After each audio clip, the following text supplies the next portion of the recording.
Isa mo, hayahay. Diba maganda pag malinis ang bahay.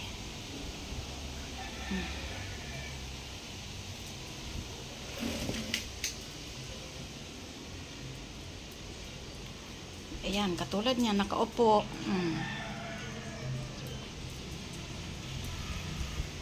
Diba?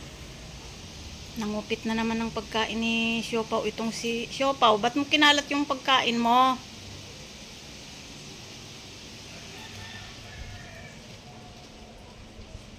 Ay, tinapon niya yung pagkain niya. Tsaka niya kinakain. Ikaw talaga bad ka na ha, Siopaw. Kapapalit ko lang niyang sapin mo eh. Isyang, ba't tinapon ni Siopaw yung pagkain niya ha? Anong ginawa niya?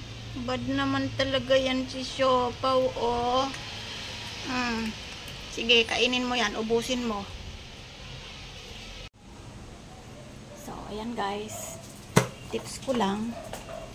Para dun sa mga bahay na maliit lang. Tapos may aso. Para walang amoy. Ayan, nakarinig na naman si... Pagkatapos niyong mag-vacuum, imamap ko yung sahig. Tapos suka. Yan. Suka yan. Ilalagay ko sa sahig. Siyempre bagong laba yung ano natin, yung map. Yan ang ilalagay natin sa sahig. Yan.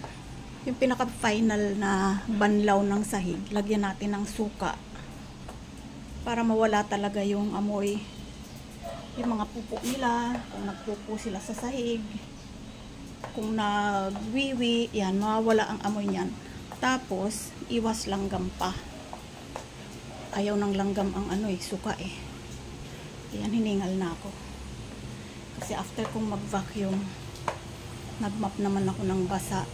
Tapos yun nga, nilalagyan ko ng suka para mawala ang amoy ng ihi. Tapos araw-araw palit ng basahan. Basahan sa paa, basahan sa kung saan-saan sa sahig. Yung mga nilalagay kong basahan sa upuan para hindi nila maihian yung direct sa upuan. Araw-araw ko din yung pinapalitan. Kaya marami akong labahin araw-araw. Tuwing umaga.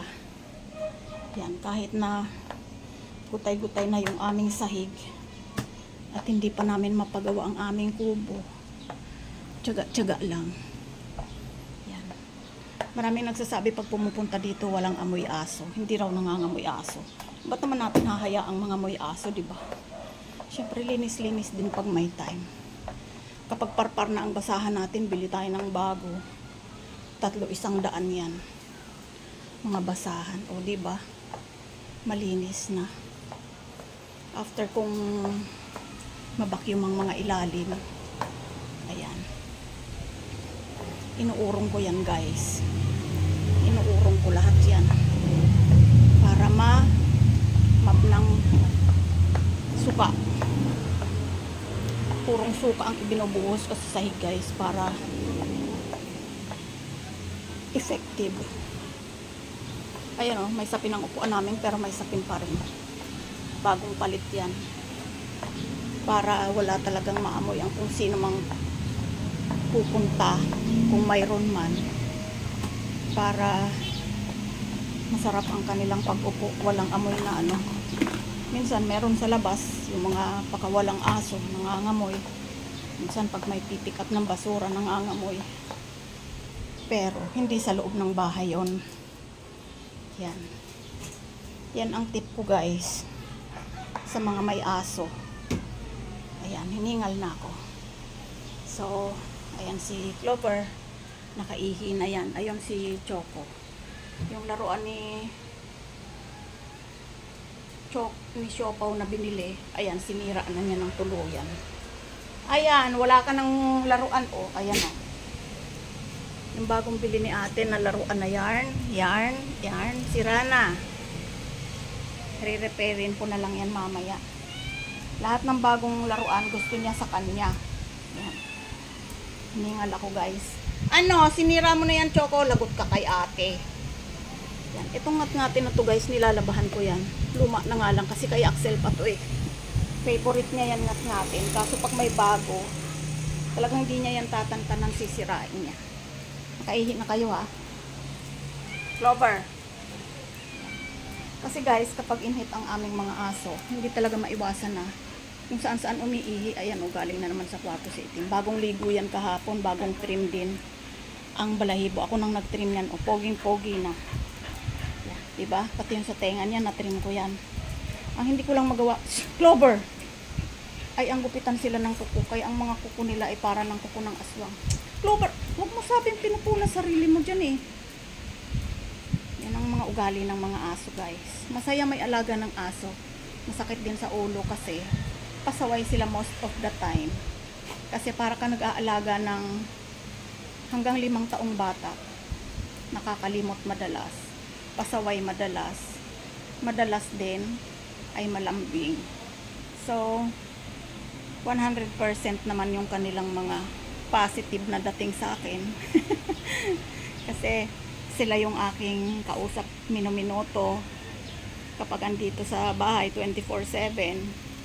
Ayan, nadagdagan pa ng isa si Siopaw. Pinakakain ko pero ayaw, nagpapasaway, kaya ayan, pakakawala na ulit natin. O, nagtanda ka na? Huwag kang pupunta sa table ni ate kasi magagalit siya. Nare-rearrange mo yung kanyang mga gamit. Marunong na siya dyan. Pag hindi nakalak ang kanyang kulungan, nakakatakas siya. Kaya madalas kong ilak. So, ayan guys, tapos na tayong maglinis. Presko na ang paligid. So, ayan ang update namin sa daily routine. Ayan. Lalabahan ko na ngayon yan. Na-map na yan. Tapos, ayan, nakapila na yung aking mga labahin. Pads, basahan. Pag-araw guys, dyan sila umiihi. Yan sila. Pero ang pupo dito talaga sa loob. Si Siopaw ay sa CR. Yan. So, ayan. Ang ating map. Lalabahan na natin yan. Ayan, inuhaw na sa kanyang pagkukulit si Siopaw. Sige na, inom na. Damihan. Damihan ng inom. So, ayan guys, ang tips ko sa inyo kung kayo ay may aso, para laging mabango ang bahay natin. Yan. Maglalagay na ako ng pads doon para ihian nila. Yan. So, ito na yung pads. Araw-araw may pads ang aming sahig. Diba? O, alam nyo na kung saan kayo iihi ah. Pero pag pupupo, as much as possible, doon na sa may labahan. Hindi yung lahat dito. Madaling mapuno. So, ayan guys. Yung aming si Siopaw ay lalabas na naman. Gustong gusto niyang lumabas. Pero hindi ko hinahayaang nandyan siya sa labas kasi nga siya ay lulusot dyan sa butas. Eh, ang daming mga galang pusa doon. Hindi ko siya makukuha kasi yung iba matatapang, tapos may mga galang aso rin na pakalat-kalat dyan. Tingnan mo, takot siya sa aking labahin. So, yun lang guys. Bye-bye. Punggok, huwag mong ganyanin. Ayan. Diyan sila nagwiwiwi.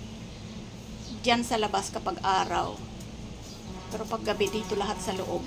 Naglalagay lang ako ng pads. Paulit-ulit ako sa kwento. So, ayan. Ano ba yon? Ayan ang poging si Itim. Mamaya si haba naman ang aking paliliguan. So, yun lang guys, ang update ko sa araw na to tungkol sa aking mga baby na 4 ang paa. Upo, Clover. Upo. Upo. Upo, sabi. Kalimot ka na naman ah. Sit. Clover, upo. Clover guys ay madaling makalimot sa turo. Hindi katulad ni Itim. Opo, sabi. Ay, nakalimot na. Ayan yung laruan ni Siopaw. Sinira na ni Choco ng tuluyan.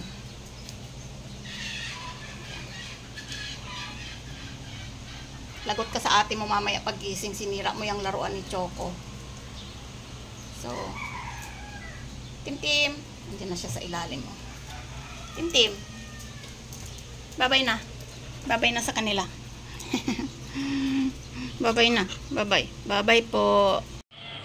So, ayan si Kisame, oh. Takot siya sa tunog.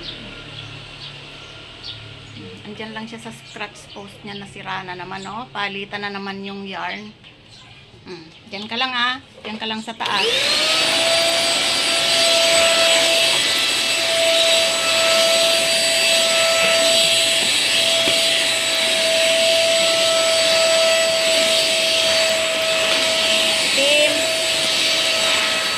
Gising na, ayan, gising lang. Gising na. Yung mga kapatid niya nandun na sa may labahan, iihi.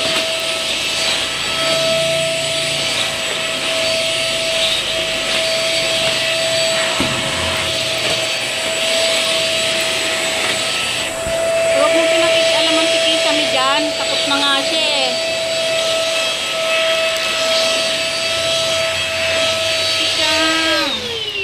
Malapit nang matapos si mama, oh. Sa ilalim na lang. Isang. Takot na naman yung isang na yan. Takot sa vacuum yan. Isang na yan. Isang. Lagi na lang takotin yung isang na yan. Uy, galit yan, oh. Galit yung isang. Kisame. Ay, ayaw talagang pumansin. Ganyan siya pagtakot, guys, oh.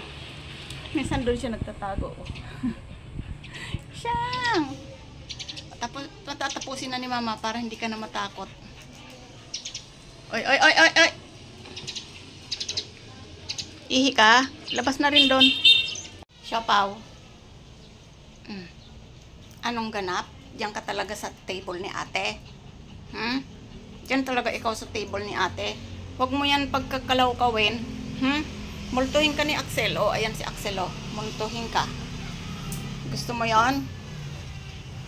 Eh, talaga naman humiga pa dyan.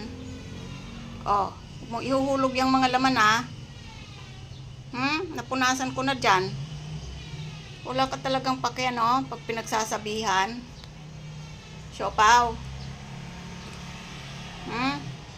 Siopaw.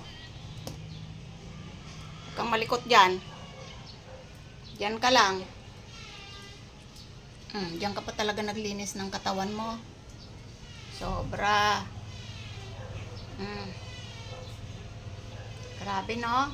Ganda dyan. Marami kang mahuhulog.